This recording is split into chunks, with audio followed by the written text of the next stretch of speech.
I never thought I'd be the one stuck in the middle of a family feud over a job, especially not when I'm the HR manager who's supposed to keep things fair and professional.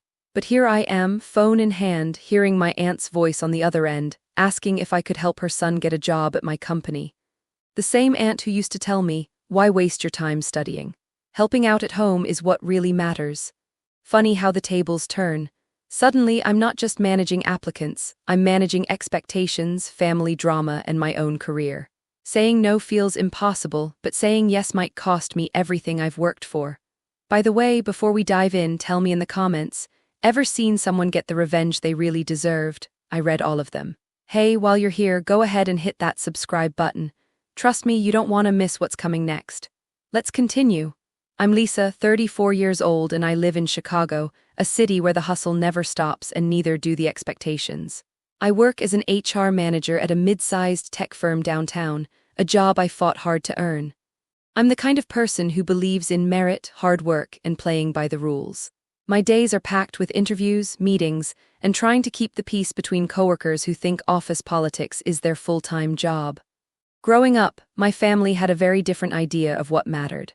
Especially my Aunt Carol, my mom's sister, who always said, "Lisa, school is fine, but real life is about helping out at home." Carol's house is in a small suburb about 30 minutes away, and she's been that traditional, no-nonsense figure in our family for as long as I can remember. She's practical, blunt, and, if I'm honest, a little stubborn. That stubbornness has saved our family a few times, but lately it's been the source of a whole lot of tension. Especially now.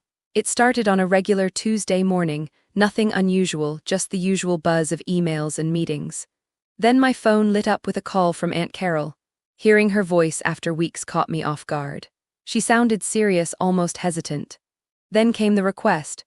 Could I help her son, Jake, get a job at my company? Jake, who just graduated from community college with no clear direction, no work experience, and to be honest, zero motivation to even look for a job himself. I blinked.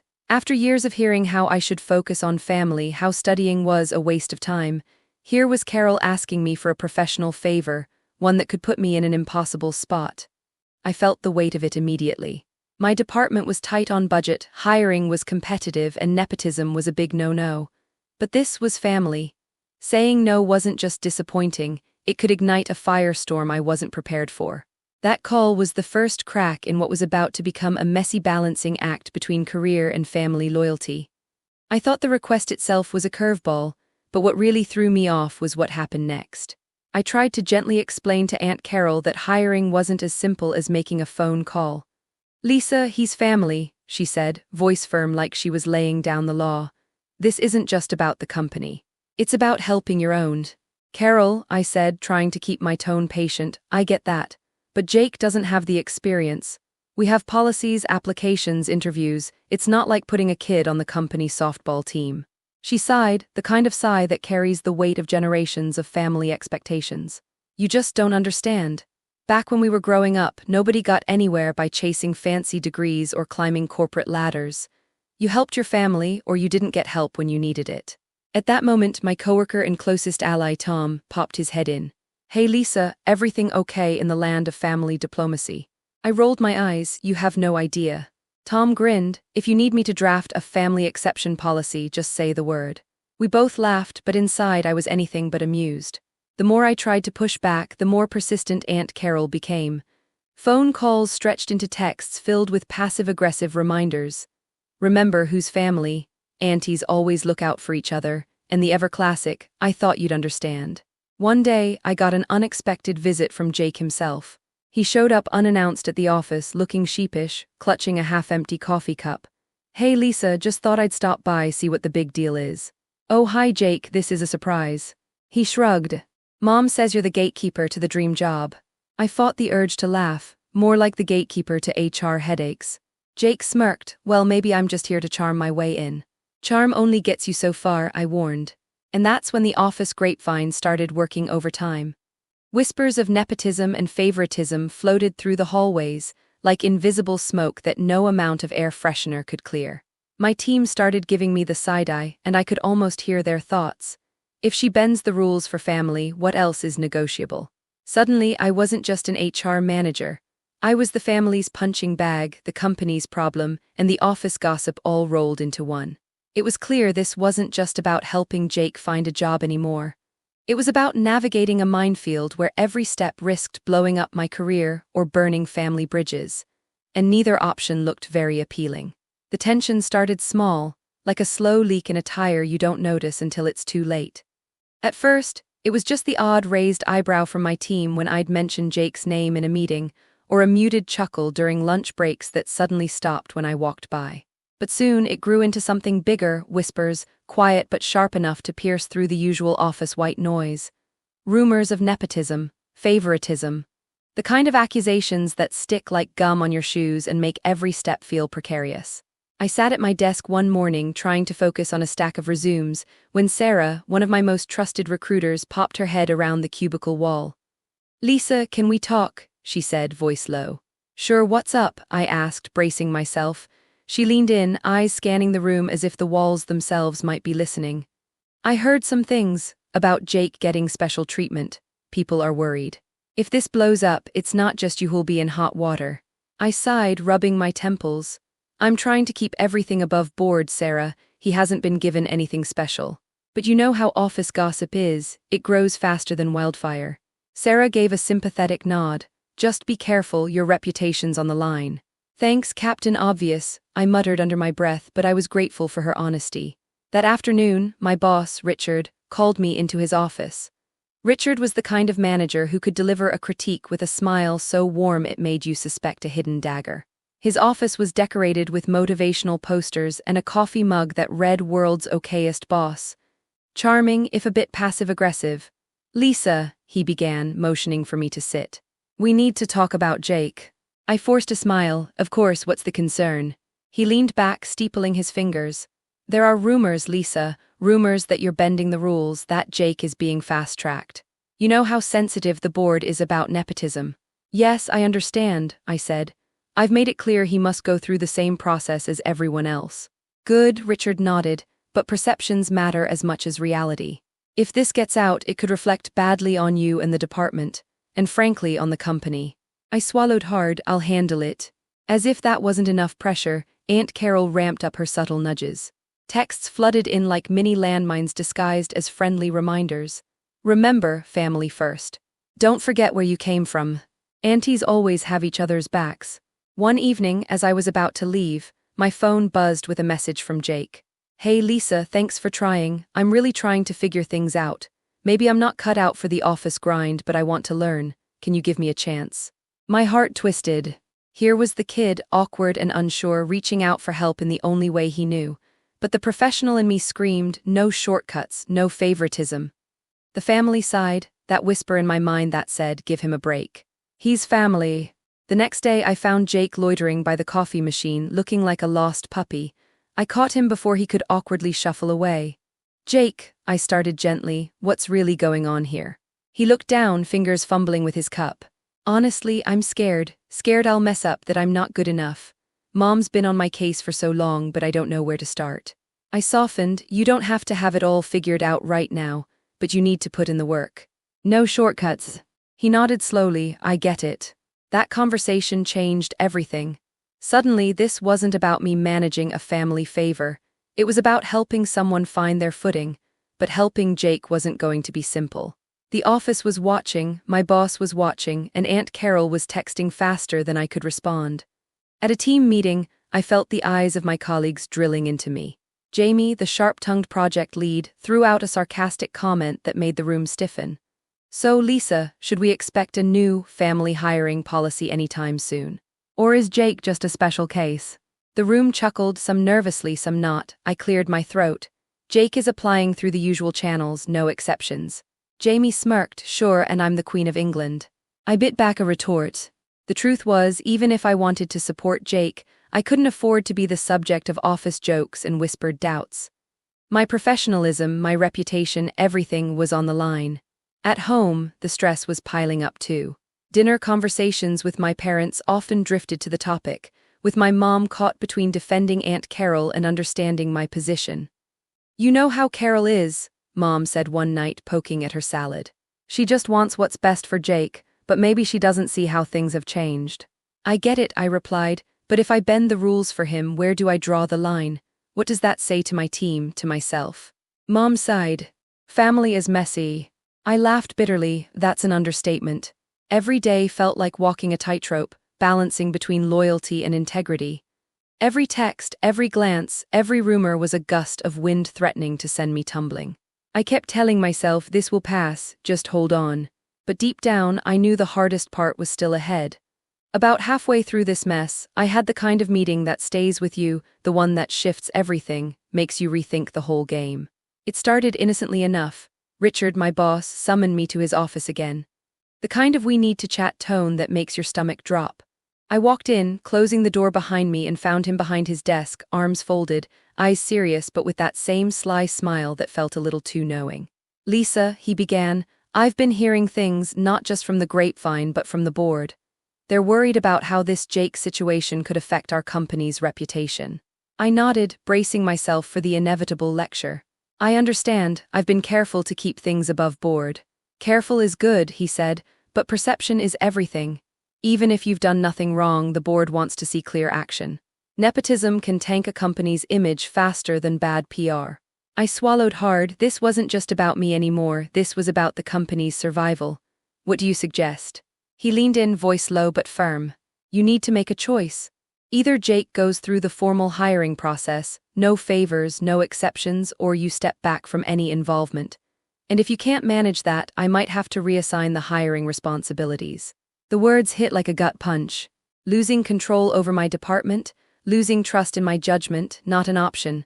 I'll make sure everything's transparent, I promised. Richard gave a nod. Good, because the board is watching.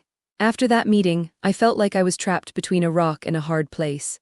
The pressure wasn't just external, it was internal. I had to face Aunt Carol again, and this time the conversation was anything but easy. Her voice was sharp when I called her. So, what's the plan? Are you helping Jake, or is he on his own? I took a deep breath. He has to apply like everyone else, no special treatment. There was a long silence, then a sigh. You always did take the high road. But family's family, Lisa. I know, Carol, and that's why I'm telling you this. Because I want to do right by him and by my job. She was quiet, and I could almost hear the wheels turning. I just hope he knows what he's doing. I don't want him to waste his chance.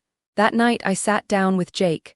I needed to understand what was really going on beneath the surface, beyond the easy excuses and the family drama. He was honest, maybe for the first time. I'm scared, Lisa. I've been drifting for years, not knowing what I want, not sure if I can handle responsibility. Mom keeps pushing, but it just makes me freeze. His vulnerability caught me off guard. I had always seen him as the kid who wanted the easy way out, but here he was, admitting his fears. Look, Jake, I said softly, getting this job won't solve everything. But it could be a start if you're willing to work for it. He nodded slowly. I want to try, I just don't know how. We made a plan. I'd help him prepare, resume, interview skills, understanding the work culture. No shortcuts, no exceptions, just guidance. But the office wasn't so forgiving. The whispers and glances didn't stop. Jamie, the project lead with a sharp tongue, was quick to remind everyone that family favors don't fly here. At a team meeting, she quipped, if Lisa's cousin walks in the door, should we all just call it Nepotism Day? The room chuckled, some nervously. I forced a smile, brushing it off, but inside it stung. Even my closest coworkers started to question if I could separate family from business. The pressure was relentless. One afternoon, Sarah pulled me aside again. Lisa, if Jake doesn't get this job on merit, people won't just whisper. They'll write him off, and you too. Her words echoed what Richard had said. This was bigger than family drama. It was about survival, mine and Jake's. That night I called Aunt Carol one last time. I'm doing this the right way, I told her. Jake's going to earn it, no favors, no shortcuts. There was a pause, then she said, I'm proud of you, Lisa, even if I don't always say it. That small moment of approval meant more than I expected. The midpoint had arrived. The turning point where this wasn't just about a family favor or a job. It was about growth, accountability, and tough love. For Jake, for me, and maybe even for Aunt Carol. I realized then that sometimes, helping family isn't about doing things for them. It's about standing firm and guiding them to do things themselves. And that lesson was just beginning. Just when I thought the hardest part was behind me, the real storm hit, and it didn't come quietly. The office buzz turned into a roar, louder and more pointed than ever. The Jake situation was no longer just whispered gossip. It became the unofficial topic of every coffee break, every water cooler chat, every side-eye glance when I passed by. One morning I found a sticky note on my desk. No signature, just 4 words. Nepotism ruins careers. Charming, right? It felt less like a warning and more like a threat. The tension wasn't just external either. Aunt Carol's text shifted tone. What used to be subtle nudges now felt like pressure bombs disguised as care. Don't forget whose family. Jake needs your support, Lisa. Don't let him down. Sometimes the heart knows better than the rules. I wanted to scream. How was I supposed to keep everyone happy when their demands pulled me in opposite directions? Jake himself became a walking, talking reminder of the mess. He started dropping by the office unannounced, usually when I was busiest, grinning sheepishly but clearly fishing for favors. "Hey Lisa," he said one afternoon, leaning against the cubicle wall, "any news on the job front?" I smiled tightly. "Jake, you know I can't speed this up, you're still in the queue like everyone else." He shrugged, but I saw the frustration in his eyes. "It's just hard, you know. Mom's been breathing down my neck. Carol's been calling me every other day. I don't want to mess this up, but it feels like I'm running a race with my shoelaces tied together." That was the moment I realized this wasn't just about a job anymore. It was about Jake's confidence, about his self-worth. But the pressure wasn't stopping. If anything, it was getting worse. Then came the biggest blow. An anonymous email landed in my inbox, copied to HR, legal, and Richard. It was a detailed complaint alleging that I was using my position to give Jake preferential treatment. There were no specifics, just accusations and innuendo. Richard called me in immediately. "Lisa, this is serious," he said, looking grim. "We have to launch a formal investigation." I felt my chest tighten. My career, my integrity, everything was under attack. The investigation was a nightmare. Every email, every interaction scrutinized. My phone calls with Aunt Carol examined. Jake's visits questioned. It felt like being under a microscope with every small detail blown out of proportion. At work, the team kept their distance. The warm smiles were replaced with polite nods. The office felt colder, less like a team and more like a tribunal. I tried to hold it together, but one day Sarah pulled me aside, her face serious. "Lisa, this isn't just about Jake anymore. People are starting to doubt you, doubt the fairness of this whole department." I wanted to argue, to defend myself, but deep down I knew the truth. Perception was winning. No matter what I said, no matter how careful I was, the stain of suspicion was spreading. And then came the family fallout. At a rare Sunday dinner at my parents' house, tensions boiled over. Aunt Carol was there, and the air was thick with unspoken grievances. "Lisa," she said, voice sharp, "I don't understand why you're making this so hard. Jake's family, he deserves a break." I met her gaze steadily. "Carol, I want to help him, but not at the cost of everything I've worked for. Giving him special treatment won't help him in the long run." She shook her head. "You don't get it. Family sticks together." "I do," I said quietly, "but sometimes helping means letting go of shortcuts." The room fell silent. The rift was there, raw and real. That night I sat alone, wondering if I'd made the right choices. Was I protecting my career or betraying my family? Was I being fair to Jake or setting him up for failure? The weight of it all was crushing. But then, in the quiet, a small realization took hold. This wasn't just about me or Jake or Aunt Carol. It was about setting boundaries, about doing what's right even when it's hard, about teaching those you love that respect and hard work matter more than favors. It was the hardest lesson I'd ever had to learn, and I wasn't done learning yet. Just when I thought I'd hit the bottom of this family career pit, life threw in a twist so unexpected it flipped everything on its head. It happened on a gloomy Wednesday afternoon. I was sitting at my desk, staring blankly at the endless stream of emails when Jake walked in, not unannounced this time, but with a look I hadn't seen before.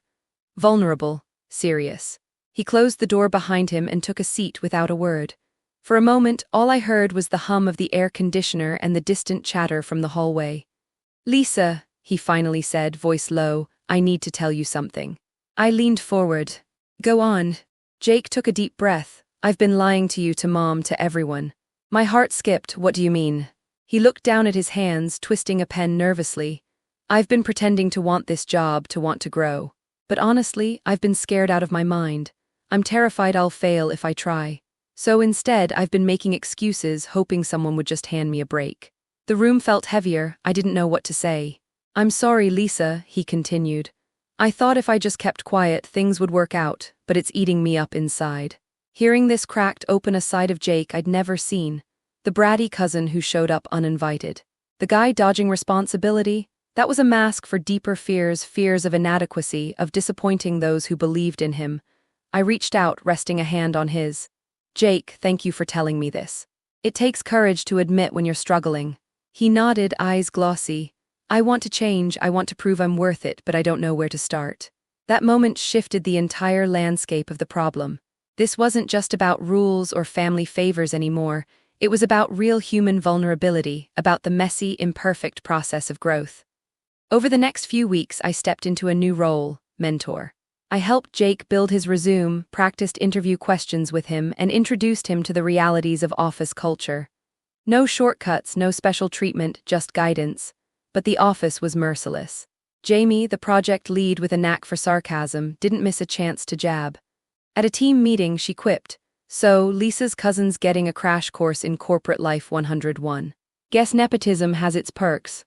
The room chuckled, but I could see the tension lurking beneath. I kept my head down, focusing on Jake's progress, determined to prove that hard work, not connections, would make the difference. Meanwhile, Aunt Carol's texts became less about pressure and more about cautious support. Glad to see Jake trying, keep pushing him. Family's proud of you both. It wasn't perfect, but it was progress. One afternoon, Jake came to me, eyes bright for once. "Lisa, I got an interview, no favors, just me." I smiled, feeling a mix of pride and relief. That's the start of something real. The board's investigation wrapped up shortly after. No wrongdoing found, but the lesson was clear. Perception is powerful, but integrity is stronger. Looking back, I realized this whole ordeal wasn't about choosing between family and career. It was about learning how to balance both with honesty, compassion, and tough love. And sometimes, the biggest plot twists aren't about what happens to you, they're about what you discover within yourself. The crisis hit me like a freight train one bleak Monday morning. I was sitting at my desk, coffee in hand, when Richard called me into his office again. The tension in his voice was unmistakable. "Lisa," he said without preamble, "the board's patience is running thin. The investigation has raised concerns about conflict of interest. If this escalates, it could jeopardize your position here." I felt my chest tighten.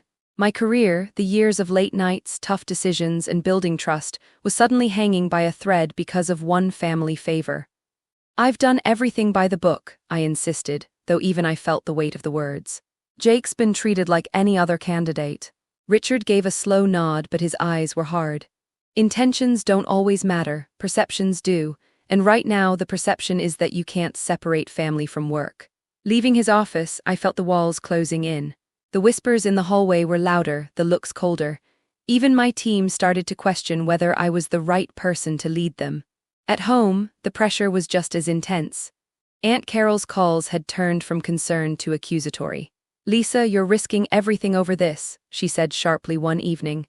"Sometimes you have to bend the rules for family, that's how we survive." I took a deep breath. "Carol, I'm trying to help Jake, but not by breaking the rules. If I do that, I lose myself and what I've worked for." She was silent for a moment, then sighed. "I just don't want to lose you too." That hit harder than any office critique. The truth was, I was losing pieces of myself in this tug-of-war. Between loyalty and integrity, family and career, I felt stretched thin and uncertain. Could I protect my job and still keep my family? Or was this the moment everything would unravel? The crisis wasn't just external, it was deeply personal, and it demanded a choice.